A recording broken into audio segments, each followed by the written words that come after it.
Olá, seja muito bem-vindo ao canal Reino em Foco. É um prazer ter você aqui conosco mais uma vez. Se você é novo por aqui, o meu nome é Yuri Santos. Quero pedir para você, já deixa o seu like, se inscreva aqui no nosso canal, né? E deixa um comentário também, se possível, um amém, um glória a Deus. Fala da onde você está assistindo esse vídeo, porque o YouTube vai entender que esse vídeo é um vídeo relevante, vai entender que esse vídeo é um vídeo interessante e vai estar passando para frente. E assim a palavra de Deus vai continuar sendo espalhada por aí. Meus irmãos, a palavra do Senhor hoje que Deus colocou aqui no meu coração está em 1 Samuel capítulo 15, o versículo de número 15, que vai nos falar assim a palavra do Senhor. É apenas um versículo hoje, então vai ser bem breve. Respondeu Saul: os soldados trouxeram de Amaleque, pouparam o melhor das ovelhas, o dos bois, para oferecer a sacrifício ao Senhor teu Deus. Mas o restante destruímos totalmente. Eu quero que você frise isso, uma coisa que me chamou muita atenção nesse texto foi Saul sempre falando: o Senhor teu Deus. Samuel, é o teu Deus. Samuel, teu Deus, teu Deus. Veja bem, a história aqui é a seguinte, e eu quero fazer um devocional aqui, bem rápido, e eu quero ser usado da parte de Deus para falar com você que está aí do outro lado. A palavra do Senhor, ela é muito clara. Ela conta que Deus fala com Samuel para reunir uma tropa e atacar os amalequitas. Quem eram os amalequitas na história, né? Quem eram esse povo? Os amalequitas, eles eram um povo sanguinário, um povo que não temia a Deus, não tinha temor nenhum da parte de Deus, nem temor e nem tremor, entende? Não tinha medo. Não é que não temiam de adorar, eles não tinham medo. E a Bíblia diz que quando o povo de Israel saiu do Egito, as outras nações tiveram medo do povo de Israel. As outras nações olharam e falaram assim: não vamos mexer com esse povo. Por quê? Porque esse povo foi o que fez o Deus deles mandar as 10 pragas do Egito. Entende? Então, eles não tinham nem temor e nem medo. Já começa por aí. E os amalequitas, eles foram um dos únicos povos que enfrentaram Israel ali. Só que eles não enfrentaram Israel frente a frente. Eles atacaram por detrás, matando ali os idosos, os mais velhos, né, que são os idosos, as crianças, pessoas doentes. Então veja, era um povo sanguinário. E aquilo para Deus, Deus ficou furioso com aquilo. E Deus prometeu que iria acabar com os amalequitas. Isso está onde? Isso está em Êxodo, capítulo 25. Você pode ler e tomar nota na sua casa aí. Então entenda que Deus fez uma promessa. E Deus falou assim: olha, vai chegar um tempo que não vai existir mais amalequitas sobre a terra. Porque esse povo é sanguinário. Porque esse povo, ele pensa que mexeu com qualquer povo, mas mexeu com o povo do exército do Deus vivo. Beleza, até aí tudo bem. Então Samuel, o que Samuel faz? Chega para Saul e fala assim: reúne as tropas. Chegou o momento. Chegou o momento e chegou no teu governo, Saul. Ah é? Que momento? O momento de nós aniquilarmos os amalequitas, acabar com os amalequitas, destruir essa raça e trazer então a justiça de Deus sobre a terra. Então entenda que aquilo que Saul estava fazendo era um ato muito nobre. Não era uma coisa de uma guerra de picuinhas entre nações. Não, era algo que o próprio Deus tinha falado: olha, vai chegar um tempo que não vai ter amalequita sobre a terra. Eu vou vingar Israel. Então entenda que Saul estava debaixo de uma ordem divina. Tudo bem. Sendo assim, meus irmãos, Saul então reúne um exército muito grande, muito poderoso. A Bíblia diz que o exército de Saul está aqui, no versículo de número 4. Olha só. Tinha 200.000 homens na infantaria e 10.000 homens de Judá. Então era um exército muito poderoso, era um grande exército. E eles foram. Eles foram, e a Bíblia é muito clara em dizer que Saul, quando chegou lá, Saul matou as mulheres, matou as crianças, no caso, toda a família, e tudo que era de ruim, Saul matou. Porém, Saul deixou o gado, o melhor do gado. Então assim, o gado que estava mais gordo, estava mais produtivo, pode ficar. Deixou também o rei dos amalequitas, chamado Agag. E aí ele pegou, além de deixar, mandou transportar tudo isso aí para Israel.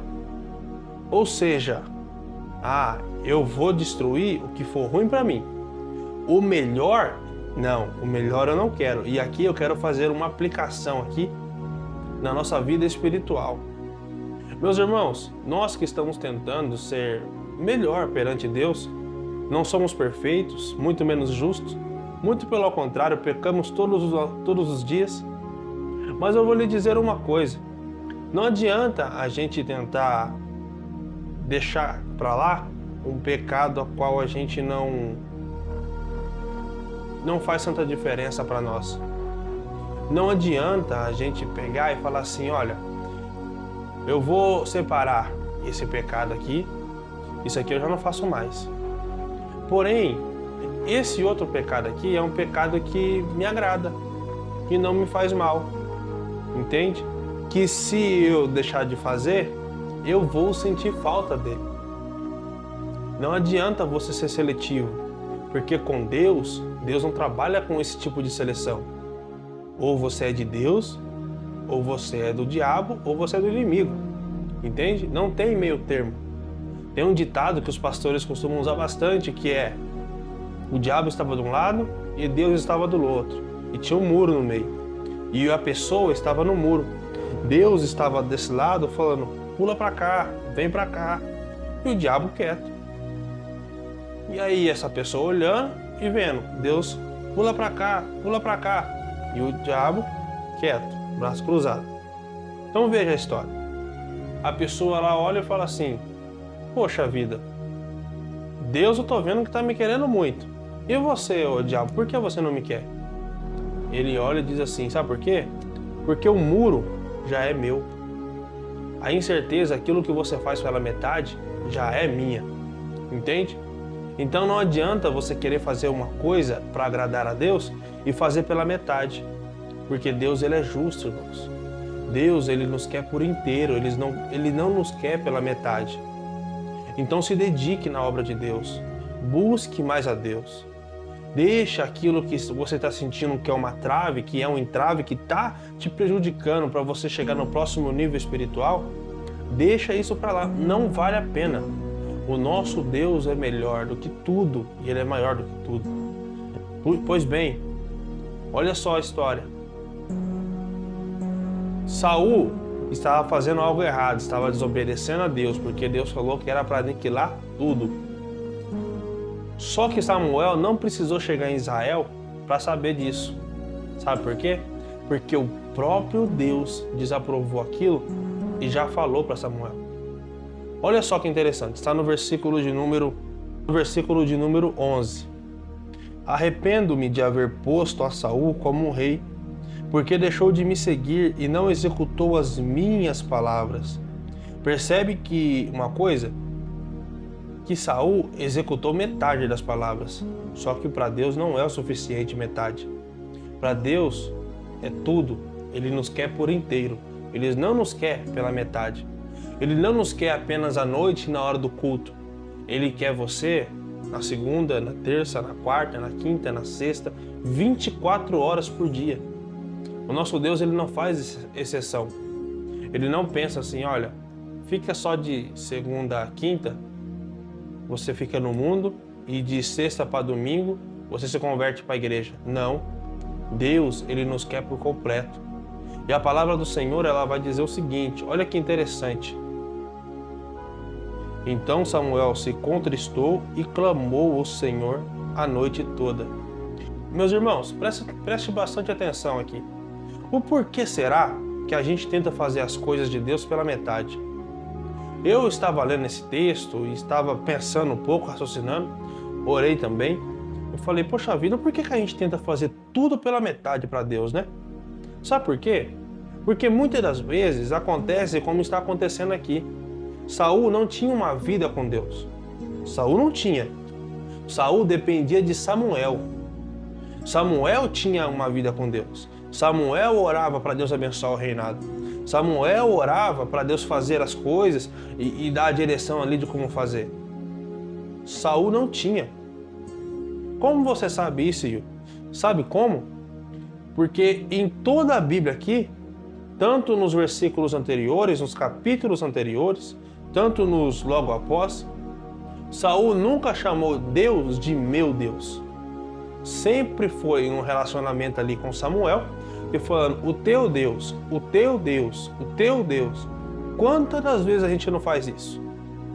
Ah, tô tranquilo, a minha mãe está orando por mim, o meu pai está orando por mim, eu estou coberto de oração pelos irmãos da igreja, então é o Deus deles. Não, meus irmãos, não podemos fazer isso. Não podemos nos debruçar na fé alheia e falar assim, não, tá bom, a minha mãe está orando por mim, o meu pai está orando por mim. Ei, acorda! Ei, não deixa isso aí te abalar nem te enganar. Isso está te enganando, está te levando para um laço, e um laço a qual você não vai conseguir sair.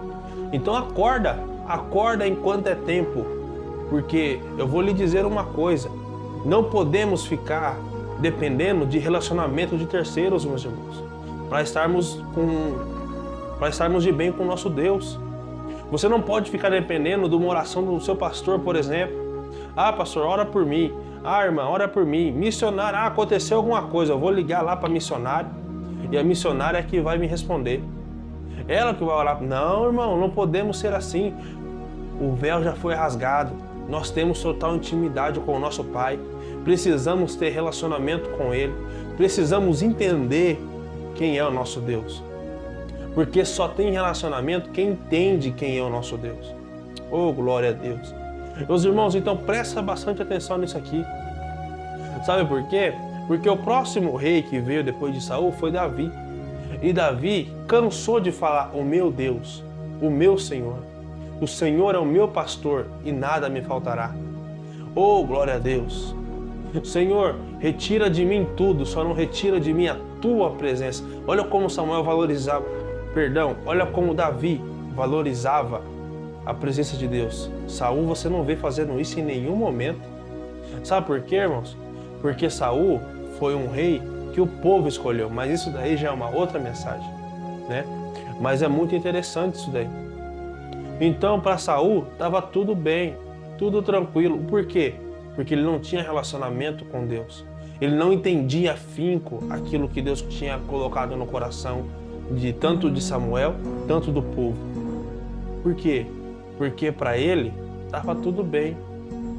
Não, está tudo bem. Você orou hoje? Não. Você clamou hoje? Não. Não, mas eu sou crente. Não, mas eu busco a Deus. Não, mas eu tenho uma vida com Deus. Você tem? Como que nós temos? Como você tem uma vida com Deus se você não está orando, se você não está buscando, se você não está jejuando? Se você não tem um tempo para você ler Bíblia, mas você tem um tempo para Netflix, tem tempo para filme, tem tempo para jogo, tem tempo para tudo. E você não tem tempo para Deus? E que relacionamento é esse? Imagina você, por exemplo, casado com a sua esposa, ou você, esposa, com o seu marido. Não, eu tenho um relacionamento com meu marido, já faz 2 anos que eu não converso com ele, mas eu tenho. Que relacionamento é esse? Eu não conheço um relacionamento assim, e eu acho que não tem nem como subsistir um relacionamento assim. Então veja bem, Saul não tinha relacionamento com Deus. E aqui, meus irmãos, eu faço uma analogia muito perspicaz. Como eu havia dito, aqui os amalequitas, eles representam aquilo que você não quer se desfazer. Aquilo que você não quer, não, eu não quero me desfazer disso. Uma coisa que está te fazendo mal, uma coisa que está te prejudicando na sua vida espiritual, é um entrave. Mas você exige e fala, não, tá tudo bem. Não, eu consigo me virar assim. Entende? Mas não, você não consegue, mano. Tem coisas que precisamos deixar sim. Veja bem, para a gente concluir aqui esse capítulo, a Bíblia diz então que Samuel chega para Saul e fala assim, Saul, Deus rejeitou o seu reinado. Já acabou o seu reino. Então, meus irmãos, para nós concluirmos aqui e já caminharmos aqui para o final, a Bíblia vai dizer o seguinte, que quando Samuel chega, Saul chega e fala: seja bem-vindo, seja muito bem-vindo. Eu executei a palavra do Senhor. Samuel, irmãos, ele já sabia, porque Deus já havia avisado Samuel. E o que acontece? Samuel olha para ele e fala: você já executou? Já executei. O que é esses bramidos aqui de ovelhas? Não tinha esses bramidos de ovelhas aqui. Por que que tá tendo esse burburinho aqui de animais aqui? E aí, Saul olha para ele e dá a desculpa mais esfarrapada possível. Não, eu mandei eles trazerem o melhor do que eles tinham lá para poder sacrificar ao Senhor. Não adianta, meu irmão, não adianta, minha irmã, você tentar fazer as coisas de Deus de qualquer forma, de qualquer jeito. E aí você pegar 5 minutinhos do seu dia e querer sacrificar esses 5 minutos para Deus, entende? Ah, não, eu vou orar aqui, eu vou estudar a Bíblia, eu vou jejuar. Ah, mas e aí o Espírito Santo chega no seu coração e fala assim: e aquele pecado que você tem? Oh, meu Deus. E aquele problema que você não deixou? E aquele entrave que está atrapalhando o relacionamento entre eu e você? Você não vai deixar ele? E aí você olha e fala assim: não, mas eu tenho aqui o sacrifício. Eu tenho aqui a leitura da Bíblia. Oh, naquele grande dia, quantos vão olhar e falar: Senhor, no teu nome eu orei, profetizei, expulsei demônios. E Deus ele vai olhar e falar assim: olha, apartai-vos de mim, porque eu nunca te conheci. Eu não sei quem você é. Isso é muito duro, mas é muito sério. Não adianta a gente tentar tapar o sol com a peneira, como a gente diz aqui em São Paulo. Não adianta a gente tentar fazer as coisas de Deus de qualquer forma e achar que Ele vai receber. Ele não. Deus não é assim, meus irmãos. E nós sabemos. Sabe o que mais machuca? É que nós sabemos que nosso Deus não é assim. Que o nosso Deus é um Deus que Ele cuida, sim. Ele protege, sim. Mas o nosso Deus, Ele não é bobo. E nós sabemos, sabe por quê? Porque bate no nosso coração. Na hora que você está fazendo alguma coisa errada, e aí Deus está falando aqui, você vai poder olhar e falar assim: nossa, não está mais como antes. Sabe quando você faz uma coisa errada e depois você ora? E você fala assim: poxa vida, eu sentia tanta presença de Deus aqui do meu lado, agora eu não estou mais sentindo. Poxa vida, antes Deus falava tanto comigo, agora não está falando. Por que será, meus irmãos? Por que será que Deus falava tanto com a gente e agora não está falando mais? Será que devemos olhar e tentar entender qual que é o rei ou as ovelhas ou o boi que nós não queremos matar, que nós não queremos deixar? Fica uma pergunta aí. Porque Saul, ele não segurou somente as ovelhas. Ele mandou trazer também o rei Agag. Olha só que prejuízo. Ah, meus irmãos, não deixa isso acontecer. Não deixa isso acontecer, não. Busque a Deus, ore. Ore a Deus. Se é um adversário muito difícil de você eliminar da sua vida, ore a Deus. Coloque nas mãos de Deus. Porque, irmãos, Deus, Ele está aqui para nos ajudar. O Espírito Santo, Ele sai do seu lado. E se você, aleluia, assim como eu, já tive alguns momentos assim, se estiver com alguma dificuldade, clame ao Espírito Santo e Ele vai te ajudar. Ele vai te ajudar a superar. Ele vai te ajudar a passar por esse vale. Ele vai te ajudar. Sabe por quê? Porque, aleluia, como diz o Salmo 91, aquele que habita no esconderijo do Altíssimo, à sombra do Onipotente descansará. Eu direi do meu Senhor: Ele é o meu Deus, Ele é o refúgio e Ele é a fortaleza. Glória a Deus. Deus, Ele é refúgio e fortaleza. Ele é o nosso Deus. Então, meus irmãos, não fique com medo, não tema não conseguir vencer esse pecado ou isso que está atrapalhando o seu relacionamento com Deus. Não tema. Muito pelo contrário. Busque a ajuda do Espírito Santo, que Ele vai te ajudar. Por fim, partimos agora para o encerramento, e agora é real, vamos encerrar.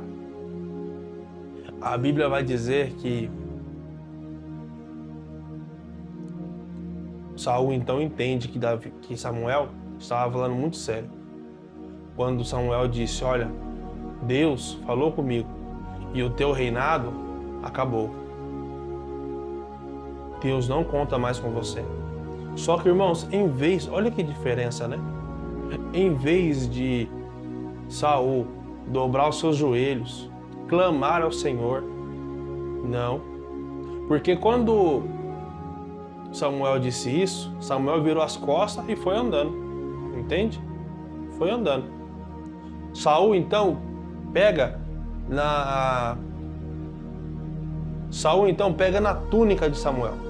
Segura a túnica de Samuel e a Bíblia diz que ele segura com tanta força que chega a rasga. Samuel então olha e fala assim, olha só, do mesmo jeito que você rasgou a minha capa, também Deus rasga hoje o seu reinado. Olha só que palavra difícil.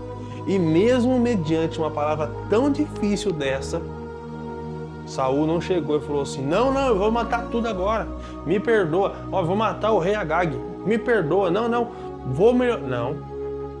Sabe o que Saul faz, irmão? Olha só que loucura.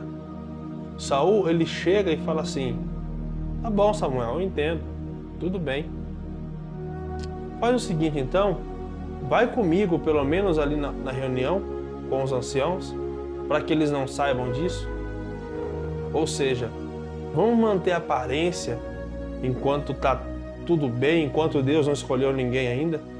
Tem como a gente manter a aparência e aí as pessoas não ficarem sabendo? Irmãos, que loucura é essa? Por que a gente tenta querer viver de aparência? Por que a gente tenta querer mostrar? Não, tá bom. Então, eu errei, eu pequei, tudo bem, mas tá aqui, ó. Vou botar meu terno, minha gravata, minha Bíblia debaixo do braço. Ninguém vai saber de nada mesmo. Tô vivendo de aparência. Por que a gente não quer buscar Deus, deixar o pecado para trás? Porque aquele que confessa e deixa, alcança a misericórdia. Não, a gente quer viver de aparência. Pegar a nossa Bíblia aqui, ó, colocar debaixo do braço e pronto. Ninguém tá sabendo de nada. Assim que é bom. Irmãos, como eu disse, não adianta. Não adianta a gente postergar uma coisa. Porque se não dermos conta agora do que nós estamos fazendo, no futuro, nós vamos ter que dar conta. E Deus, Ele vai chegar para nós, como eu disse, não sendo repetitivo, e vai falar para nós, nunca te conheci, nem sei quem você é. Então não viva de aparência. E olha só que interessante, e aqui eu encerro. Samuel, então, ele não dá essa dura em Saul e deixa tudo para lá. Ele vai lá, mata os animais, mata o gado, tudo que era dos amalequitas, ele mata. E manda chamar, sabe quem? Agag, o rei dos amalequitas. Só que tem uma expressão que eu achei muito interessante. Está aqui, ó, no versículo 32. 15, 32. Olha que expressão interessante. Então disse Samuel, trazei-me Agag, rei dos amalequitas. Olha só. E Agag veio a ele confiante, pensando, certamente já passou a amargura da minha morte. Irmãos, isso aqui Deus falou fortemente comigo. Porque quando a gente não toma atitude para tentar matar o que está nos prejudicando para estarmos buscando a Deus, o nosso algoz, que é o nosso inimigo, ele fica confiante perante nós. Entende? É o gigante que só vai crescendo, ele só vai se alimentando. É aquilo que você se alimenta. Ele só vai crescendo, ele só vai... Olha o Agag crescendo, tomando força, ó. Só que ele bateu de frente com Samuel, e Samuel era ungido de Deus. E eu vou lhe dizer uma coisa. Samuel pegou a espada e cortou o Agag ali, pedacinho por pedacinho. Primeiro ele diz por que ele estava fazendo aquilo, e ele faz. Sabe por quê?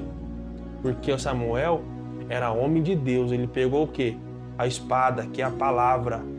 Ele pegou a palavra e aniquilou o Agag. Sabe por quê? Porque não tem inimigo que permaneça de pé quando usamos a Bíblia, quando usamos a palavra de Deus.